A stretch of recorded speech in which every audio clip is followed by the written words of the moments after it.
Good evening students, myself doctor Shilpi Jaiswal. आज हम लोग जिस टॉपिक पे डिस्कस करेंगे वो है इंडियन प्रियम्बल या भारतीय संविधान का जो प्रस्तावना है उस पर हम लोग आज बात करेंगे। तो सबसे पहले देखते हैं कि ये प्रियम्बल या प्रस्तावना या उद्देशिका ये होता क्या है। हम कह सकते हैं कि प्रियम्बल जो है वो एक इंट्रोडक्टरी स्टेटमेंट है, यानी कि प्रत्येक संविधान के प्रारंभ में एक उद्देशिका होती है जिसमें संविधान के मुख्य उद्देश्य और प्रयोजन को स्पष्ट किया जाता है, क्लियर किया जाता है कि कॉन्स्टिट्यूशन के क्या आइडियल्स हैं, उसके क्या आदर्श हैं, उसके एम क्या हैं, उद्देश्य, सरकार के स्वरूप और संविधान के स्रोत, ये जो सारी चीज़ें जो होती हैं उसको एक संक्षेप रूप में, एक ब्रीफ रूप में प्रियम्बल में लिखा जाता है।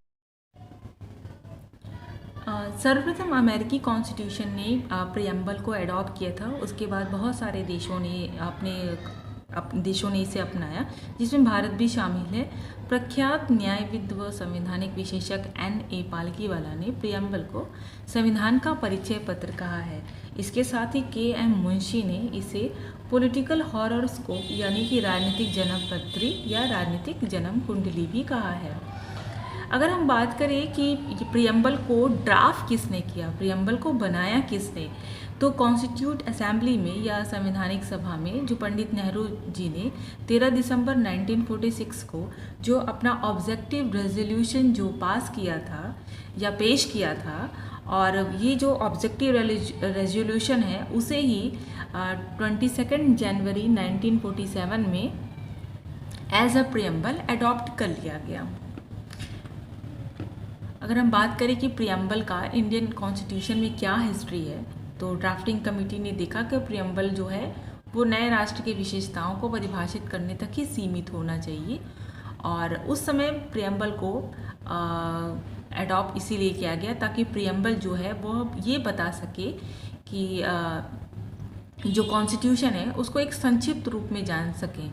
अगर आम बोलचाल की भाषा में बोलें या दूसरे शब्दों में बोलें तो अगर हम पूरा कॉन्स्टिट्यूशन तो पढ़ नहीं सकते, वो संभव नहीं है, तो प्रियम्बल को देखकर ही, प्रियम्बल को पढ़कर ही हम ये जान सकते हैं कि इंडियन कॉन्स्टिट्यूशन का नेचर कैसा है, कॉन्स्टिट्यूशन में क्या क्या प्रोविज़न जो हैं वो गवर्नमेंट के लिए है, क्या क्या चीज़ें जो हैं वो नागरिकों के लिए, उनको कितनी लिबर्टी मिली है, क्या क्या चीज़ें उनके लिए प्रोविज़न की गई हैं, वो सारी चीज़ों को हम देख सकते हैं इंडियन प्रियम्बल में।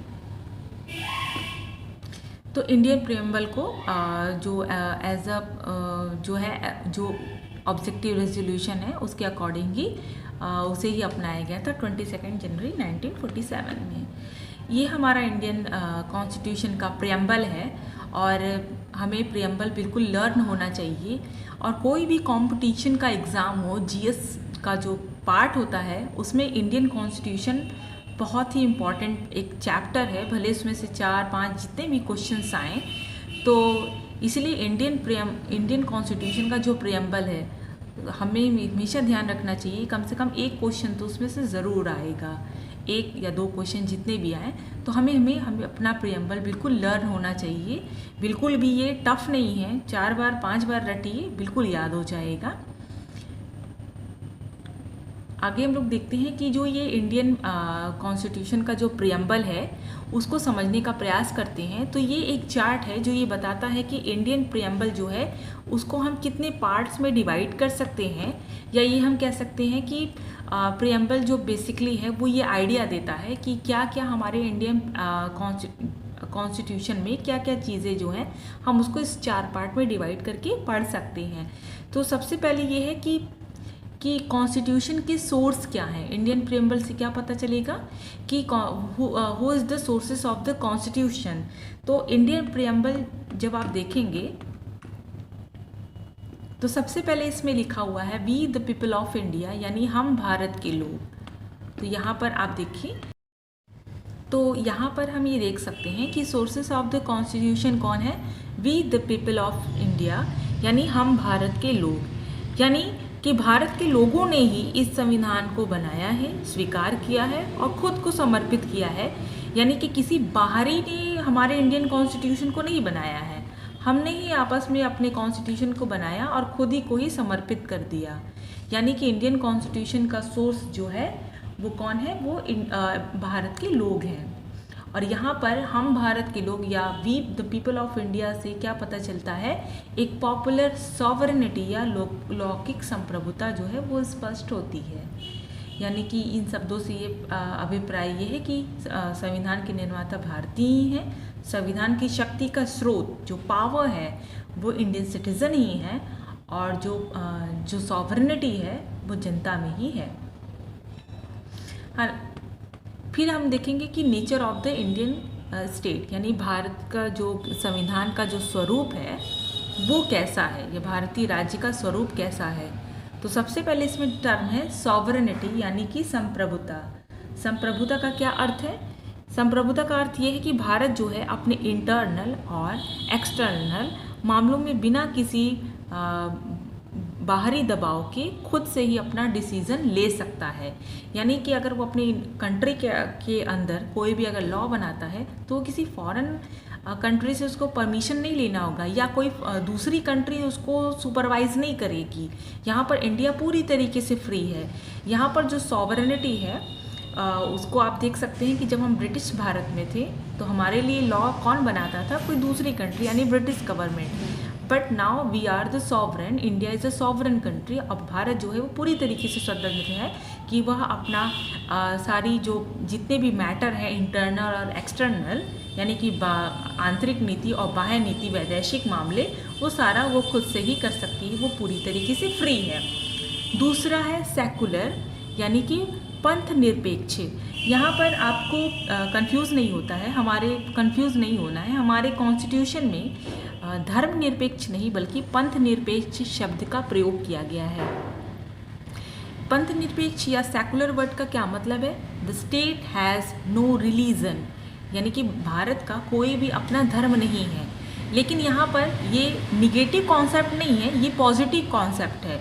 इंडिया का कोई रिलीजन नहीं है, लेकिन इंडिया के जितने भी सिटीज़न हैं उनको पूरी फ्रीडम है कि वह अपने जो भी उस रिलीजन से वो बिलोंग करते हैं वो अपने धर्म का पूरी तरीके से स्वतंत्रता का प्रयोग कर सकें, जो कि हमारे फंडामेंटल राइट्स में आर्टिकल 25 से 28 तक दिया हुआ है कि भारत में जो मौलिक अधिकार दिए हुए हैं उसमें प्रत्येक व्यक्ति को अपने अपने धर्म से संबंधित सारे मामलों में संरक्षण प्राप्त है। तो यहाँ पे पंथ निरपेक्षता का तात्पर्य ये है कि धर्म और राजनीति का अलगाव है, यानी राज्य का अपना कोई राजकीय धर्म नहीं होगा, कोई नेशनल यहाँ पर रिलीजन नहीं है, और नहीं धर्म के नाम पर किसी नागरिक के साथ कोई भी डिस्क्रिमिनेशन किया जाएगा। और यहाँ पर आर्टिकल 25 से 28 तक जो कि रिलीजियस फ्रीडम है वो वहाँ पे सारे नागरिक पूरी तरीके से फ्री हैं। और किसी भी धर्म ग्रंथ की अपेक्षा में संवैधानिक सर्वोच्चता यानी कॉन्स्टिट्यूशनल जो सुपरमेसी है उसको वरीयता प्राप्त है। यही कारण है कि भारतीय समाज में प्रत्येक धर्म के प्रति सम्मान, आदर और सौहार्दपूर्ण व्यवहार जो है वो परिलक्षित होता है।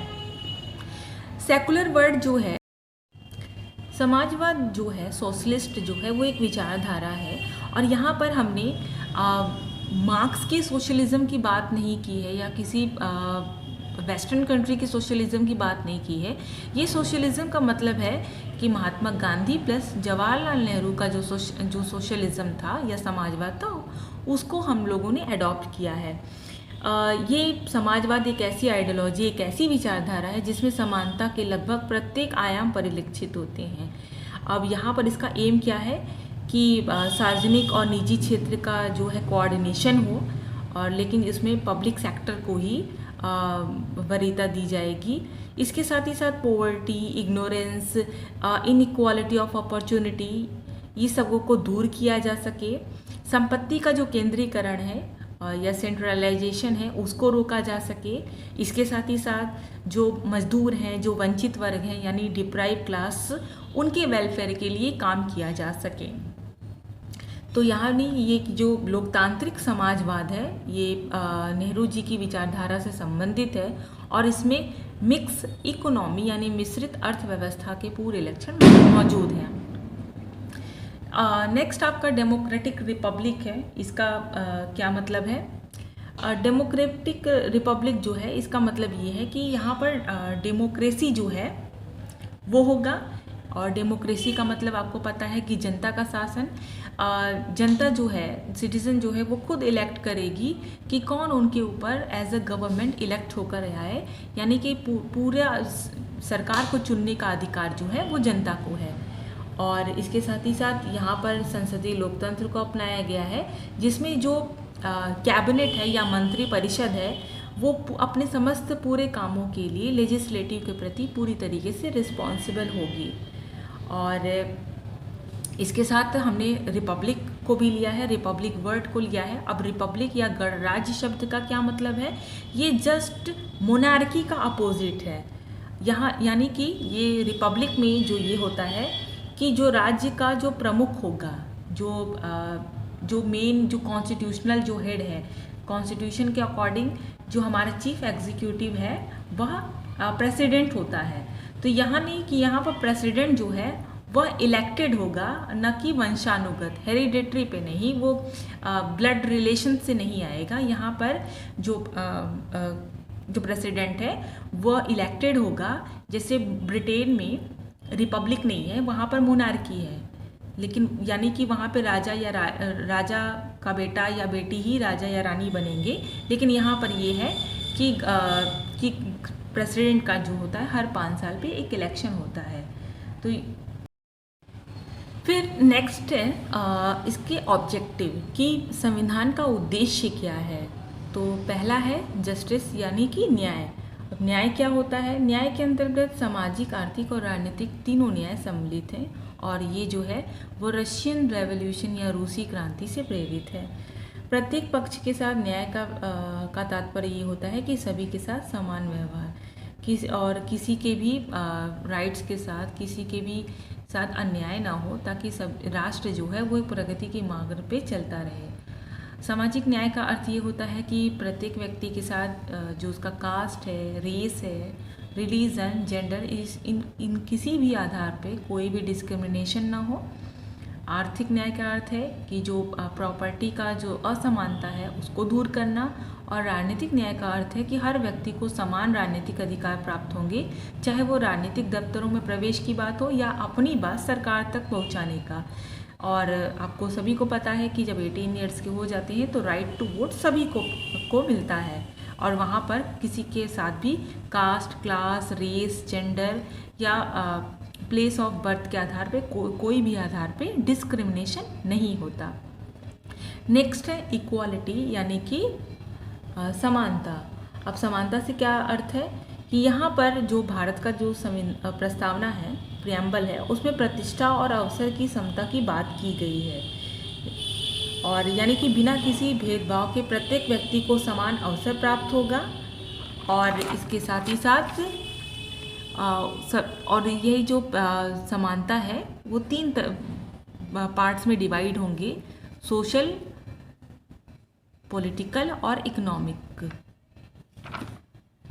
फिर है आपका फर्टर्निटी, यानी कि बंधुता। बंधुता का अर्थ है कि सभी नागरिकों के बीच एक होने के भाव को जागृत करना और सर्वमान्य भाईचारे का विकास करना। भारतीय संविधान के एकल नागरिकता यानी सिंगल सिटीजनशिप और मौलिक कर्तव्य जो कि फंडामेंटल ड्यूटी जो आर्टिकल 51A में है, उसके आधार पर हम ये फर्टर्निटी की भावना को प्रोत्साहित करना है। फिर इसके बाद है राष्ट्र की एकता और अखंडता, unity and integrity of the nation. बहुलवादी सांस्कृतिक विरासत हमारी भारत में है, लेकिन इसके साथ ही साथ हम देखते हैं कि भारत में एकता और अखंडता को बनाए रखना भी एक बहुत बड़ी चुनौती है।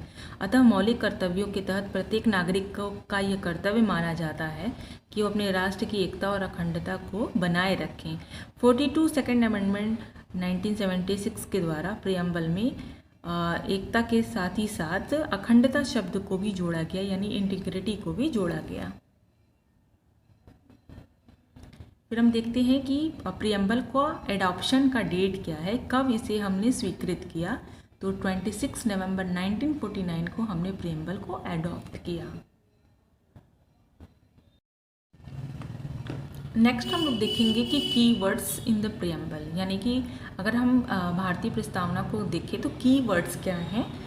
तो we the people of India, यानी कि हम भारत के लोग। उसके बाद सॉवरेनिटी की बात हुई है, सोशलिस्ट, सेकुलर, डेमोक्रेटिक और रिपब्लिक, यानी कि ये सारे जो हैं वो कीवर्ड्स हैं हमारे भारतीय प्रस्तावना के। अब एक क्वेश्चन यहाँ पर आता है कि क्या भारतीय संविधान का जो प्रस्तावना है उसको संशोधित किया जा सकता है अथवा नहीं। तो यहाँ पर हम देखते हैं कि दो केसेस इसमें इम्पॉर्टेंट हैं। पहला है दी बेरुबारी केस जो 1960 में हुआ, और दूसरा है Kesavananda Bharati versus state of Kerala जो 1973 में केस हुआ। तो बेरुबारी केस में ये हुआ था कि प्रियम्बल जो है वो तो कॉन्स्टिट्यूशन का पार्ट ही नहीं है, इसलिए इसको अमेंडमेंट किया ही नहीं जा सकता, इसमें संशोधन किया ही नहीं जा सकता। और आपको पता है कि भारतीय संविधान में आर्टिकल 368 के तहत जो पार्ट 20 में है उसी के आधार पे ही भारतीय संविधान में संशोधन किया जाता है। तो इस बेरुबारी केस में ये हुआ कि जब ये भारतीय संविधान का भाग ही नहीं है तो इसमें कैसे संशोधन किया जा सकता है।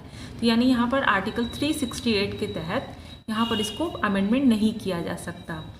लेकिन फिर उसके बाद केशवानंद भारती जब केस आया तो उसमें इस चीज़ को रियलाइज़ किया कि नहीं, कॉन्स्टिट्यूशन का पार्ट है प्रियम्बल, और इसीलिए इसमें अमेंडमेंट किया जा सकता है। इस केस में जो प्रियम्बल है उसको कॉन्स्टिट्यूशन का पार्ट माना गया और इस आधार पे ये कहा गया कि ठीक है, इसको प्रियम्बल को बिल्कुल अमेंडमेंट किया जा सकता है।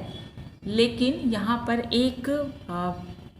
एक शर्त, कंडीशन ये है कि चूँकि इसके बेसिक स्ट्रक्चर के साथ कोई भी छेड़छाड़ नहीं करनी चाहिए, यानी कि जो भी मूलभूत जो ढांचा है बिना उसके साथ छेड़छाड़ किए बिना इसमें हम संशोधन कर सकते हैं। तो ये दोनों जो केस है वो प्रियम्बल के अकॉर्डिंग बहुत ज़्यादा इम्पॉर्टेंट है।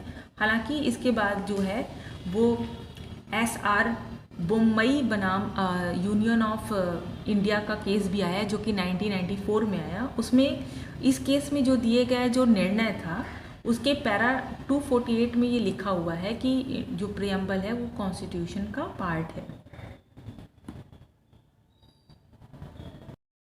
तो यानी कि अगर हम हिस्ट्री उठाकर देखें कि प्रियम्बल को कॉन्स्टिट्यूशन का पार्ट माना गया या नहीं, तो बेरुबारी मामले से लेकर जो 1960 से था, फिर उसके बाद केशवानंद भारती तक आया, फिर उसके बाद SR बोम्मई बनाम यूनियन ऑफ इंडिया केस में भी ये सारी चीज़ें हुई और एट द लास्ट ये माना गया कि प्रियम्बल जो है वो कॉन्स्टिट्यूशन का एक इम्पॉर्टेंट पार्ट है।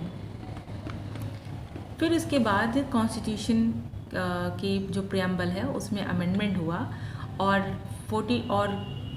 प्रियम्बल में केवल एक ही बार अमेंडमेंट अभी तक हुआ है और इस अमेंडमेंट के थ्रू 3 नए जो शब्द हैं वो जोड़े गए, सोशलिस्ट, सेकुलर और इंटीग्रिटी, यानी कि समाजवादी, पंथ निरपेक्षता और अखंडता शब्द को जोड़ा गया। हर कंपटीशन में ये पूछा जाता है कि लगभग जहाँ जहाँ ये क्वेश्चन आते हैं कि कौन से नए वर्ड जोड़े गए, तो आप हमेशा इसको ध्यान में रखिएगा कि ये जो 3 जो नए वर्ड्स हैं वो कॉन्स्टिट्यूशन में जोड़े गए। हालांकि केशवानंद भारती में कहा गया कि बेसिक स्ट्रक्चर के साथ कोई भी छेड़छाड़ नहीं होगा, लेकिन यहाँ पर जो अमेंडमेंट हुआ वो बेसिक स्ट्रक्चर के साथ कोई भी छेड़छाड़ नहीं कर रहा है, बल्कि प्रियम्बल को और एक नया स्ट्रेंथ दे रहा है, एक नया एक मजबूती दे रहा है। और यहाँ पर इन तीनों शब्दों का एक अनूठा ही महत्व है, इसलिए यहाँ पर इस संशोधन करके इन तीनों शब्दों को यहाँ पर जोड़ा गया। अगर हम बात करें कि जो इंडियन प्रियम्बल है उसका क्या इम्पोर्टेंस है, तो सुभाष कश्यप उन्होंने कहा था कि संविधान शरीर है तो उद्देशिका उसकी आत्मा, उद्देशिका आधारशिला है तो संविधान उस पर खड़ी अट्टालिका, प्रस्तावना तथ्य निर्देश है तो संविधान के विभिन्न अनुच्छेद उस तथ्य की सिद्धि के साथ है। यानी कि हमारे इंडियन प्रियम्बल का कितना अधिक महत्व है आपको आई होप कि इस वीडियो से क्लियर हुआ होगा। अगर आपको मेरा ये वीडियो अच्छा लगा तो प्लीज़ लाइक एंड शेयर और सब्सक्राइब ज़रूर करिएगा। Thank you.